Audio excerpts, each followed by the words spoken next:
తాకట్లో ఉన్న మీ బంగారాన్ని విడిపించి ఆ రోజు ఆన్లైన్ రేటుకి కొంటాం. Sharma gold company.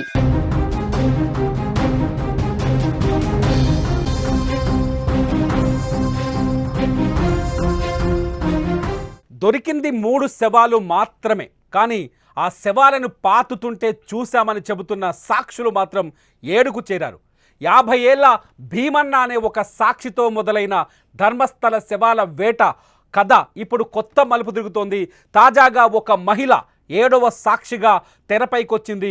భీమన్న కాకుండా ఒక పారిశుద్ధ్య కార్మికుడు 13వ స్పాట్లో శవాన్ని పాతుతుంటే తాను కళ్ళారా చూశారంటూ ఆ మహిళ సిట్ ముందుకొచ్చి సాక్ష్యమిచ్చింది. అంతేకాదు శవాన్ని పాతిన తరువాత ఆ పారిశుద్ధ్య కార్మికుడు నేరుగా తన ఇంటికే వచ్చాడని, తన ఇంటికి వచ్చి తననే నీళ్లు అడిగి తాగాడని, నీళ్లు తాగిన తర్వాత బరియల్ చేసే సమయంలో తను వాడిన గుణపాలు బకెట్లను తన ఇంటి దగ్గరనే శుభ్రం చేసుకున్నాడంటూ ఆ మహిళ సిట్ ముందుకొచ్చి సాక్ష్యం చెప్పడంతో ధర్మస్థల కేసు ఊహించని మలుపు తిరిగినట్టయింది. ధర్మస్థలలో శవాలు ఉన్నాయా లేదా అనే మిస్టరీ ఇంకా తేలలేదు.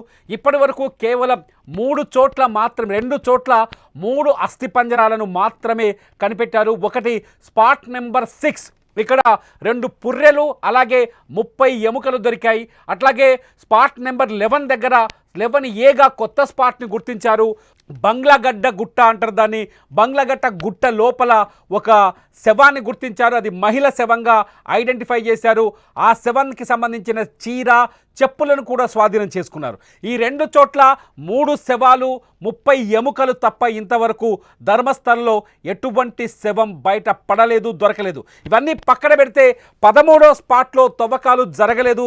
వరుసగా 12 స్పాట్లను తవ్విన తరువాత ఆగస్టు 8వ తేదీన 13వ స్పాట్ని తవ్వాల్సిన అవసరం ఏర్పడింది. కానీ 13వ స్పాట్ దగ్గరికి రాగానే ఎవరైతే కంప్లైంటర్ ఎవరైతే ఉన్నారో, భీమన్న సాక్షి ఎవరైతే ఉన్నారో తను మాట మార్చాడు.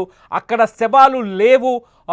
13వ స్పాట్ పైన తవ్వకానికి కొన్ని సాంకేతిక సమస్యలు కూడా అడ్డొచ్చాయి. అయితే 13వ స్పాట్ని తవ్వే ముందు కొంత టెక్నికల్ సపోర్ట్ తీసుకోవాలనుకున్నారు.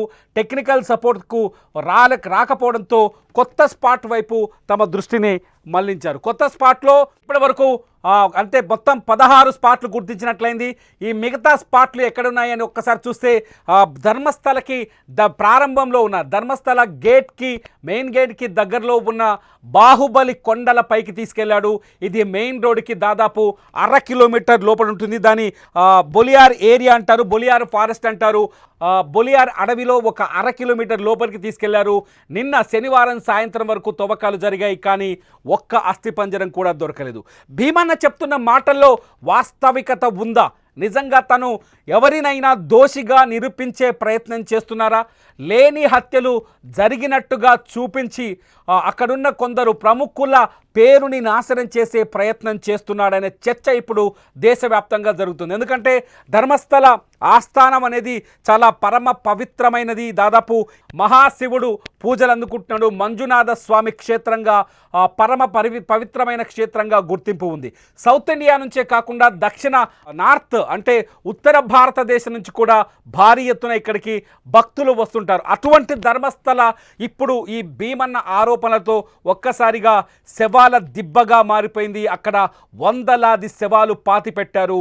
వందలాది మహిళల్ని అత్యంత దారుణంగా చంపి నా చేతనే పాతిపెట్టించారంటూ ఆయన ఇచ్చిన స్టేట్మెంట్స్తో ఒక్కసారిగా ధర్మస్థలకి విజిట్ చేసే భక్తుల సంఖ్య కూడా తగ్గిపోయింది. వారాంతంలో దాదాపు 60,000 వరకు భక్తులు అక్కడికి వచ్చేవారు, మంజునాథ స్వామిని దర్శించుకునేవాళ్ళు. కానీ ఇప్పుడు కనీసం 2,000 మంది భక్తులు కూడా అక్కడికి రాని పరిస్థితి ఏర్పడింది. దీంతోపాటు ఎవరైతే దేవస్థానానికి సంబంధించిన మేనేజ్మెంట్ కమిటీ ఉందో అతను వీరేంద్ర హెగ్డే, ఆ వీరేంద్ర హెగ్డే పైన నేరుగా అక్కడున్న కొందరు వ్యక్తులు ఆరోపణలు చేస్తున్నారు.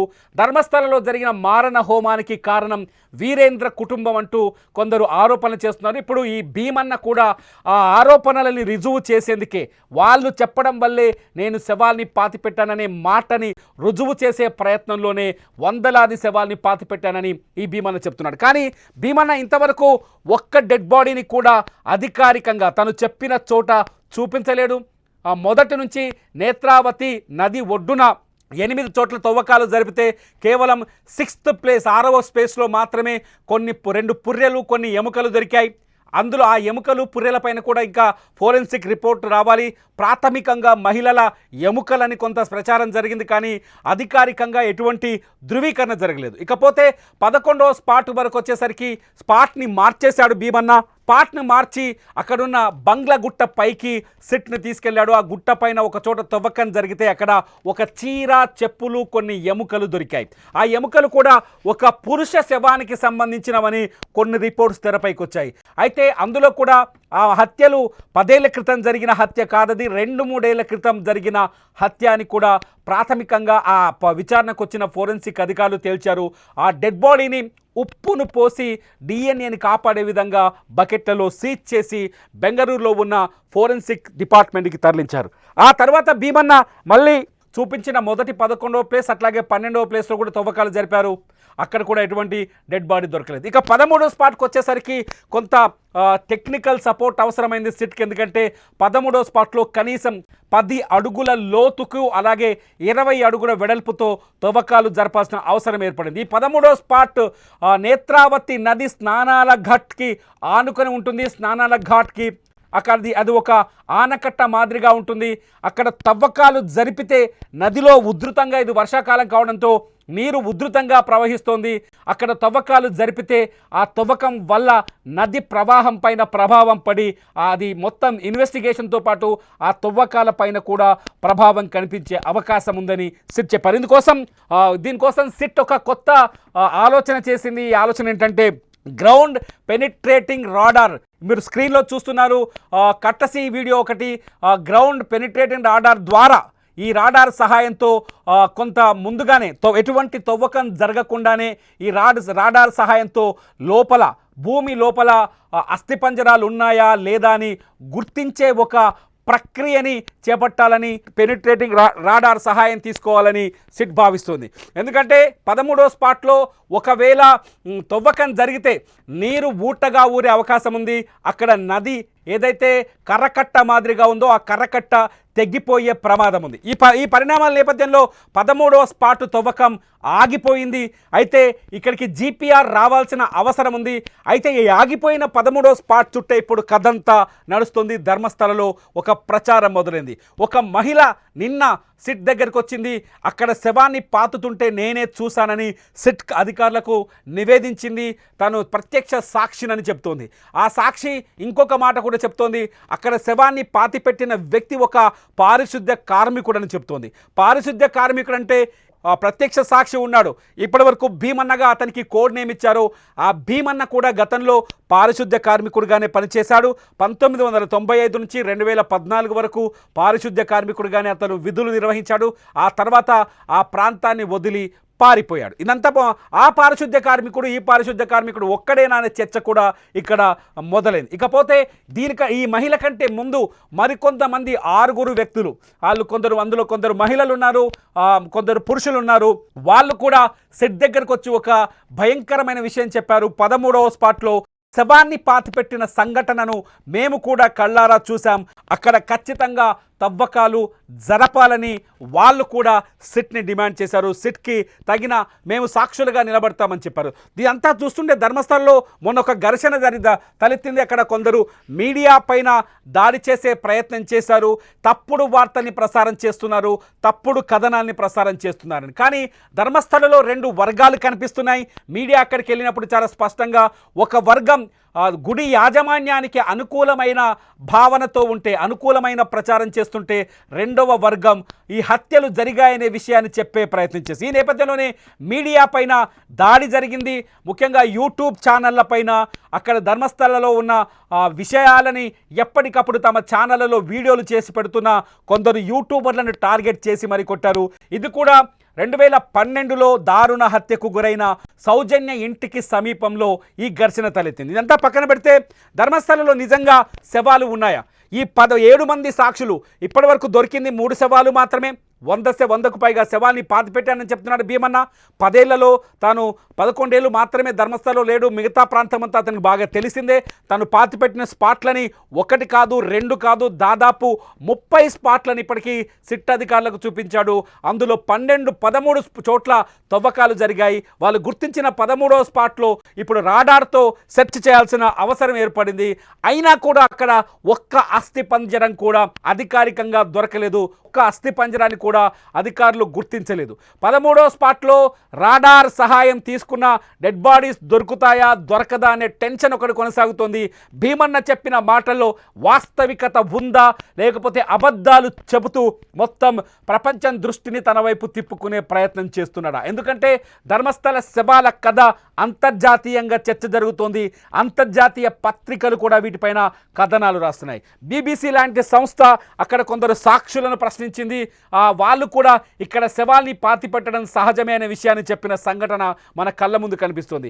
ఇటువంటి నేపథ్యంలో కొన్ని చోట్ల శవాలు దొరకడం, కేవలం 3 శవాలే దొరకడం, కొన్ని ఎముకలు దొరకడం, 13 చోట్ల తవ్వకాలు జరగడం, సిటీ కేసుని ఇంకా ముందుకు తీసుకెళ్లడం, భీమన్న మాటలపైన ఇంకా నమ్మకంతో ముందుకెళ్లడం, ఇవన్నీ చూస్తుంటే ధర్మస్థల కేసు రోజుకింత మిస్టరీగా మారుతుంది తప్ప అక్కడ మిస్టరీ వీడుతున్న సందర్భం అయితే కనిపించట్లేదు. ఒకసారి చూడాలి. 13వ స్పాట్లో తవ్వకాన్ని జరిపే ముందు రాడార్తో టెస్టులు చేసే అవకాశం ఉంది కాబట్టి సాక్షులు కూడా ఇప్పుడు ఎవరైతే సిట్ దగ్గరకు వచ్చిన సాక్షులు ఉన్నారో వాళ్ళు 7 మంది సాక్షులు ఉన్నారు. 7 మంది సాక్షులు కూడా ఈ 13వ స్పాట్ గురించే చెప్తున్నారు కాబట్టి ఇక్కడ డెడ్ బాడీ దొరుకుతుందా లేదా అన్నది అతిపెద్ద ప్రశ్నగా మారుతోంది.